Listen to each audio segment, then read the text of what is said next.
So, this brings us to the debate. Thus, the Union tonight presents, this House believes Oxbridge is a finishing school for the privileged. To open the case for side proposition, we have Chris McGovern. Chris is the chairman of the organisation Campaign for Real Education. He's a retired head teacher and a former TUC committee member and advisor to the policy unit at 10 Downing Street. Chris. So I need to begin by asking you, who are the privileged? You are the privileged. 50 years ago, when I was slogging away at my secondary modern school, even the grammar school boys couldn't get in here. Only 27% of grammar school boys and girls were getting into this university. Things have changed quite a lot. Yeah, your admissions policy is great. The problem you've got, you can't get enough good state school youngsters. My advice to those people who are bright and who are in a bog-standard failing comprehensive school is emigrate. Go to Estonia. Go to Poland as an educational migrant because they've got much better standards there. Or even better still, become an educational asylum seeker in Vietnam. Miles ahead of the UK. It's like being placed on an educational death row and you walk the green mile to no worthwhile qualification, no job, no hope. Mr. Cameron yesterday made a speech, a very important speech about social justice. I've rephrased some of this speech for you because the truth is not what Mr. Cameron said. He's the man who sends his children one of the best schools in London. I've rephrased the words, so I'm going to read it to you, but slightly change some of the words. This is my version of his speech, what he should have said. The opportunity, and this relates to this motion, the opportunity to win a place at Oxbridge doesn't mean much to an able but underprivileged child if hypocritical politicians and the influential privileged classes can snatch away the places at the best state schools. The opportunity to win a place at Oxbridge doesn't mean much if your parents or carers can't afford to buy a house in the catchment area of a good state school or pay for tutors to get you into the local grammar school and ensure you get grades at A-level. There never will be fair opportunity with regard to winning a place at Oxbridge without bridging this great divide between those privileged enough to go to a good school and those deprived of that privilege. So I'm asking you to vote for the motion. And when you vote for this motion, you're voting for those bright and intelligent youngsters like yourselves, but who don't have a vote, they don't have a voice, and will never have a voice, and never come here if things don't change. Thank you. To open the case for the opposition, we have Rachel Spedding. Rachel is the marketing and editorial director of the Bright Network, a career-orientated network of university students and graduates in the United Kingdom. She's also the author of Tell Me About Banana, which is a book about how to get into Oxbridge. So, Rachel, to open the case for the opposition. And the fact that we're having this debate here today would suggest that potentially Oxford and Cambridge, it would seem, are still the preserve of the wealthy, and with that, the few. It's peddling this old cry that Oxbridge is just for the few. But just because you're privileged to be here today, to be studying at this place, to have won a place, does that mean that everyone was privileged before they arrived? So rather than taking this pithy approach that Oxbridge is just for the privileged, what does Oxbridge actually do to this so-called underprivileged? I went from a Liverpool State School to being a researcher in television and now running a business. What happened there? In her now quite famous TED talk, Sheryl Sandberg, the CEO of Facebook, it makes you realise that it's okay to have ambition, that it's okay to do well. Yet, there are privileged people here in this room today, studying at Oxford and Cambridge, and many a leading institution. And yes, those universities have a massive responsibility to do more to change things and drive through the progress and change to address the educational inequality. But does that mean that these two leading universities are merely finishing schools for the privileged? No. And that's why I'm standing here today, opposing this motion.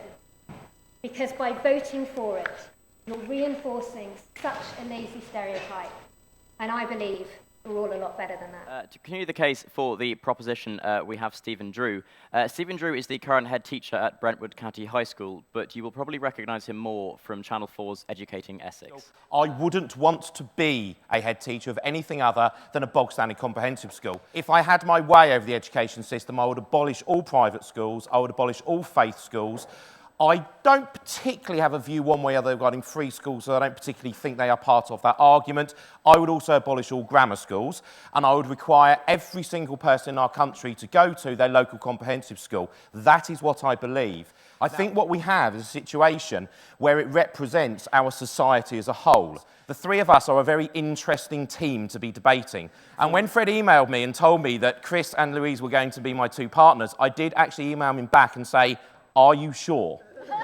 Chris McGovern and I have never agreed on anything said publicly regarding education, except for the rarest of opportunities. And I think that if we have a Prime Minister of a Conservative government who is prepared to stand up in front of his party and say, there is a problem in our country with privilege, there is a problem in our country that it is not about your talents that makes the difference to you, it is about the job your parents do, it is about the salary your parents earn, I think we cannot deny that we have a major problem. If Mr Corbyn had stood up and said it, or Mr Farron has stood up and said it, we might all have gone, oh, absolutely, yes. Well, they would say that, wouldn't they? They're leaders of a Liberal or Labour Party. But if a Conservative Prime Minister stands up in his second term of office and says that, I think we need to not ignore it. You are all doubtless entirely deserving of being here. I have no doubt whatsoever that you will go on to do amazing things with your life. That the 6.5% self-selecting group who go to fee-paying schools, by definition, are that much more intelligent than state school children. I'm sure none of you somehow think it is an inherent right to you. It is surely the case that everyone should have an opportunity to succeed and to do well. But to deny that if you get to be sat in this room as an Oxbridge student, that you have access to more than other people have access to, would be to deny reality. The next speaker to continue the case for side opposition is Barnaby Lennon. Barnaby is a British schoolmaster who is the former headmaster of Harrow School and the chairman of the Independent Schools Council. But does privilege have to be the dirty word that is clearly implied by this motion? Case. I feel as though my own head teacher has walked through the door and rebuked me personally, labelled me a member of the privileged class. I would be the first to admit that I was privileged to go to the school I would go to, but I would never dream that it was the same kind of universe as the experience that people going through Eton, Harrow have and following on to colleges here. I really would implore the House to vote in opposition of the motion. Thank you. Schools, not about dumbing down standards. We have to raise the standards of the 2/3 of schools in this country who do not send anyone to Oxbridge. Louise Mensch is an author, former Conservative MP, former Times journalist and columnist for The Sun. I have to start by saying that sadly, alas, I was never president of the Oxford Union, although it wasn't for want of trying. But it is absolutely true that when the Cambridge Union went bankrupt, we had a vote and sent them a cheque for £5, because that's the kind of generous people that we are over at Oxford. You, Mr. President, were unkind enough to point out that a couple of years after I went down from Oxford, we went bust. But I don't think you sent us a cheque for £5. But as I went to Oxford, which is a terrific finishing school for the privileged classes, I feel that I can handle absolutely everything, including in this case, leaving the third page of my speech behind in the cloakroom, as I discover I have, in fact, done. We are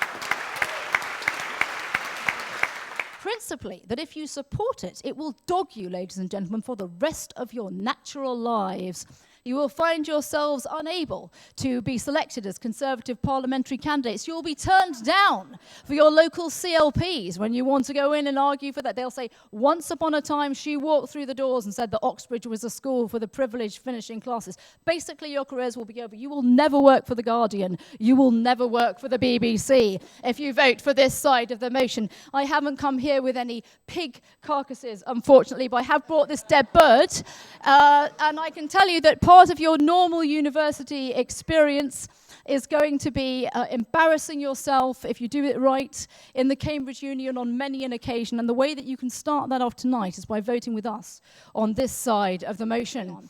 Now, there is more to be done. I don't doubt that there is more to be done. But everybody sitting here tonight is incredibly privileged. And in one sense, I do agree with the speaker there on the other side. Privilege is not necessarily a bad thing. We're all privileged, ladies and gentlemen. We've all won a genetic lottery. And I put it to you that what we should do with our lives is not sit around frenziedly checking our privilege, but use the privilege that we have been given to make things better for other people. That is why we are here. You are not here to get your 2-1. You are not here to get your first. You are here to do something important with your life, to study well, to make big mistakes. Please remember, everybody has an iPhone. Please remember that, just as a small aside. But go on and do good things, and then go on and help other people to have the ability to achieve. That is what Oxford and what Cambridge have been doing from the earliest times. Yes, we are a finishing school for the privileged classes. We have the privilege of intelligence. You could have been out drinking tonight. You came to chose here to listen. You came to come here and listen to a debate. Please join this union. Please have a wonderful time at Cambridge. Please use your privilege. Don't check your privilege. Take your privilege with you and use it to do something proper. To close the case for side opposition, we have Nigel Warburton. Nigel Warburton is a British philosopher. He is best known as a populariser of philosophy and the producer of Philosophy and Sociology Bites, which is an online series of introductions to philosophy and politics. To close the case, Nigel. This is going to be really easy. I should just note in passing that it's delightful to hear a Sun journalist who's prepared to ditch page 3. And the question are Oxford and Cambridge for the children of the economically privileged? And the answer is clear, no. If Oxbridge were a finishing school, I think you should ask for your money back. I mean, it's lots of people emerge with terrible manners. Once you get to Oxbridge, the pressure's relentless. And it's partly relentless because of the system of teaching. So I think it's rather patronising to suggest that what you're going through is a form of finishing school. So for me, the net result is that both Oxford and Cambridge are among the top universities in the world, both in research and teaching. And while I completely agree with Chris and Stephen, they're disproportionately attended by children of the economically privileged, they're not schools for teaching manners. This is not a finishing school.